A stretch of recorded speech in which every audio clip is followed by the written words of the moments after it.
Hello friends, welcome to बसेरा YouTube channel. कैसे हैं दोस्तों? उम्मीद है कि आप लोग बहुत अच्छे होंगे।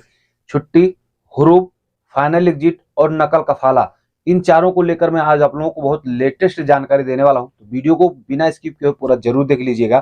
तो चलिए वीडियो को शुरू करते हैं। तो दोस्तों चलिए अपडेट को शुरू करते हैं। वीडियो को एंड तक जरूर देख लीजिएगा। एक दो अपडेट मिस करोगे, हो सकता है आपको जानकारी ना पूरी तरीके से मिले। तो यहाँ पर जो सबसे पहला सवाल है, यहाँ पर कहा गया है कि अगर मेरा फाइनल एग्जिट या छुट्टी लग जाए और उसे इस्तेमाल ना कर पाऊं या ना जाऊं और वह एक्सपायर हो जाए, तो ऐसे में दोबारा से इकामा बनेगा या नहीं बनेगा, और अगर बनेगा तो क्या उस पर जुर्माना आएगा। ठीक है। तो यहां पर जवाजात ने जो बात बताई है, उन्होंने कहा है कि अगर आपका चाहे फाइनल एग्जिट हो चाहे हो छुट्टी, अगर ये दोनों में से कोई भी लग जाता है तो आपको देश छोड़ना ही होता है। ठीक है। हाँ, अलग बात है कि फाइनल एग्जिट लगने के बाद में 60 दिन तक आप सऊदी अरब में रह सकते हो, यानी 60 दिन के अंदर अंदर आपको देश छोड़ना होगा। वहीं पर अगर छुट्टी लग जाती है तो भैया छुट्टी लग गई तो आपको जाना ही होगा, क्योंकि छुट्टी फिर स्टार्ट होती है। ठीक है। हाँ, अगर आप ये कह रहे हो कि हम इसको इस्तेमाल ना करें यानी ना जाना चाहें तो क्या करें, तो ऐसे में अकामा बनेगा? बिल्कुल बनेगा, आपका अकामा भी बनेगा और सब कुछ होगा, लेकिन उसके लिए आपको 60 दिन के अंदर अंदर उस चीज को कैंसिल करवाना होगा। यानी कि आप अपने यानी आपका कफिल जो है अपने अफसर से छुट्टी को या फिर फाइनल एग्जिट दोनों को कैंसिल कर सकता है। ऐसा हुआ भी है, एक हमारे मित्र थे जिनका तत्काल में फाइनल एग्जिट लगा था और तीसरे दिन फाइनल एग्जिट उनको कपिल ने क्लियर यानी कैंसिल भी कर दिया था। ये क्लियर हुआ था। ठीक है। तो अब वो फाइनल एग्जिट लग जाए या छुट्टी लग जाए तो इसको कैंसिल करवाना होता है। अगर आप नहीं कैंसिल करवाते हो तो इसके बाद में जवाजात का कहना है कि आपके ऊपर में 1000 रियाल का जुर्माना दे दिया जाएगा। अब वो जब 1000 रियाल का जुर्माना पेड करना पड़ेगा, अगर आप उसको नहीं जमा करते हो, आप ऐसे ही रह जाते हो, तो आपको आपका अकामा नहीं बन पाएगा। अकामा बनाने के लिए फिर वो पैसा आपको पेड करना पड़ेगा, नहीं तो आपका अकामा नहीं बन सकता। फिर इसमें काफी सारी दिक्कतें हो सकती हैं। रही बात छुट्टी की, तो छुट्टी को भी इसी तरीके से कैंसिल किया जा सकता है। लेकिन अब लोगों के मन में सवाल होगा क्या, तो क्या छुट्टी का पैसा वापस मिल सकता है? नहीं। छुट्टी का पैसा या फाइनल एग्जिट जो भी आप लगवाते हो, अगर किसी चीज का पैसा लग जाता है तो आपका उन्होंने काम कर दिया, उसका पैसा आपको रिटर्न नहीं मिलेगा। अब यहाँ पर जो दूसरा अपडेट है वो है कि फाइनल एग्जिट लग जाने के बाद क्या नकल कफाला हो सकता है, या फिर मैं अपने फाइनल एग्जिट को खुद से कैंसिल कर सकता हूं। तो जवाजात ने जो अपडेट दिया उन्होंने बताया कि आप फाइनल एग्जिट को पहली बात तो आप खुद से कैंसिल नहीं कर सकते हो। इसकी जिम्मेदारी पूरा जो है वो आपके स्पॉन्सर की होगी। अब चाहे आप कफिल के पास काम करो चाहे आप कंपनी के पास में काम करो। हाँ, रही बात नकल कफाला की, तो नकल कफाला हो सकता है। वो कैसे?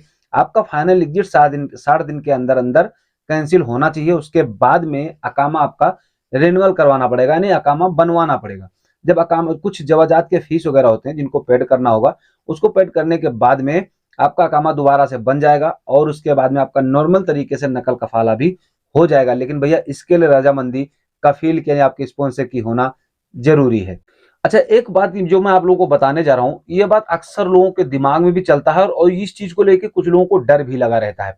जैसा कि बहुत से लोग छुट्टी चले गए, अब छुट्टी जाने के बाद में आते नहीं है किसी भी कारणवश, या फिर वो सोचते हैं कि यार मैं यहीं आ गया हूं, अब मैं अपना फाइनल एग्जिट लगवा लेता हूं। तो ऐसा क्या हो सकता है? तो देखिए, ये कंफ्यूजन काफी लोगों के दिमाग में घूमता रहता है कि मैं छुट्टी चला जाऊंगा, वहां जाके फाइनल एग्जिट लगवा लूंगा। तो भैया छुट्टी जाने के बाद फाइनल एग्जिट आपका नहीं लगता है। उल्टा आपके ऊपर में अगर आपका वीजा खत्म हो जाता है तो आपके ऊपर में 3 साल का बैन लग जाता है, ब्लैक लिस्ट हो जाते हो आप। अगर हाँ, आप अगर उस 3 साल के अंदर अगर आप आना चाहते हो तो आप उसी स्पॉन्सर के पास में दूसरा वीजा लेकर आ सकते हो। ठीक है। 6 महीने के अंदर अंदर तो अकामा आपका यानी आपका वीजा रिन्यूअल कर सकता है, लेकिन 6 महीना अगर आपका छुट्टी खत्म हुए हो चुका है तो आपके कफिल को दूसरा वीजा निकालना होता है। वो दूसरा वीजा निकाल करके सेम स्पॉन्सर आपको भेजेगा तो आप दोबारा से वापस आ सकते हो। ठीक है। लेकिन अगर बोलो कि हम वहां जाके फाइनल एग्जिट लगवा लें या फिर छुट्टी जाके नहीं आए 2-4 महीने बाद फिर से दोबारा से आए, तो ऐसा कुछ कोई सीन नहीं है। अच्छा, इस चीज का लोगों को काफी लोगों का डर ही होता है। जैसे कंपनी में जो लोग काम करते हैं ना, उनको इस चीज का डर होता है कि यार मेरे स्पॉन्सर ने मुझे तो भेज दिया छुट्टी, ऐसा ना हो मेरा फाइनल एग्जिट लगा दे। तो आप लोग डरिए मत। फाइनल एग्जिट जब तक आप देश में रहोगे नहीं तब तक आपका फाइनल एग्जिट नहीं लगेगा। क्योंकि इससे पहले जब मैं कोरोना काल में छुट्टी गया था अपने देश इंडिया, जब मैं गया था तो मैंने अपने कफिल को बोला था कि अगर मैं नहीं आ पाऊं तो मेरा फाइनल एग्जिट लगा देना। तो उसने डायरेक्ट मना कर दिया था कि अगर तू यहाँ होगा तभी फाइनल एग्जिट लगेगा, या अभी चला जा। ठीक है, या फिर मैं तेरा छुट्टी बढ़ाता रहूंगा। तो कुछ इस तरीके से है। अब यहाँ पर जो हुरूफ को लेकर के अपडेट है, ये बताया गया है कि आपका नॉर्मल हुरूफ किस तरीके से रिमूव हो सकता है। देखिए, अब अगर आपके ऊपर में हुरूफ हो या मतलूब हुरूफ हो, कोई सा भी हुरूफ हो, इस चीज को अगर आपको कटवाना है, रिमूव करवाना है, तो इसके लिए एक सीधी सीधी सिंपल सी बात है, ज्यादा मचमच करने की जरूरत नहीं है। अगर आप अपने कफिल के पास हो और या भाग भी चुके हो, लेकिन अगर आप उसने आपके ऊपर में हुरूफ लगा दिया और आपको 15 दिन के अंदर अंदर अगर आपको पता चल जाता है, तो आप उस हुरूफ को अपने कफिल के जरिए से रिमूव करवा सकते हो, लेकिन 15 दिन के अंदर अंदर। ठीक है। अगर वही चीज 15 दिन के बाद हो जाता है, तो भैया फिर उसके लिए जवाजात को इनको पेड करना होता है पैसा, और पैसा देंगे, कुछ चार्ज होते हैं उनके, उसके बाद ही उस हुरूफ को रिमूव करेंगे। मतलूब हुरूफ और हुरूफ में फर्क होता है। हुरूफ जो होता है नॉर्मल होता है, ये मेरे पास से भाग चुका है। सीधी सीधी बात करें तो कफिल लोग अपना जिम्मा छोड़ा देते हैं कि भाई ये आदमी मेरा भाग गया, इससे मेरा कोई लेना देना नहीं है। जैसे अभी आपका सिम गायब हो जाए तो आप कंप्लेंट कर देते हो कि कोई भी अगर इस सिम को चलाएगा तो इसकी जिम्मेदारी मेरी नहीं होगी। ठीक है, तो यही सेम कहानी होता है। हुरूफ लगा देते हैं इस तरीके से कि अपनी जिम्मेदारी हटा लेते हैं। लेकिन मतलूब हुरूफ जो होता है, वो आपके ऊपर में चोरी या केस ऐसा कुछ लगा करके आपके ऊपर में डिपेंड कर देते हैं। तो हुरूफ जो नॉर्मल हुरूफ होता है वो तो उनके अफसर से कैंसिल हो जाता है, लेकिन जो मतलूब हुरूफ होता है उसको फिर भैया लेबर कोर्ट यानी मिनिस्ट्री ऑफ ह्यूमन रिसोर्स ही देखता है। जवाजात में भी जाकर ये लोग कटवा सकते हैं, लेकिन उसके लिए कुछ अलग से चार्ज लगते हैं। ठीक है, तो ये कुछ इस तरीके से है। आई होप कि दोस्तों ये जानकारी आपको जरूर पसंद आई होगी। अगर आपके मन में कोई सवाल है तो कमेंट जरूर कीजिएगा, कोशिश करूंगा मैं आपको जवाब देने की।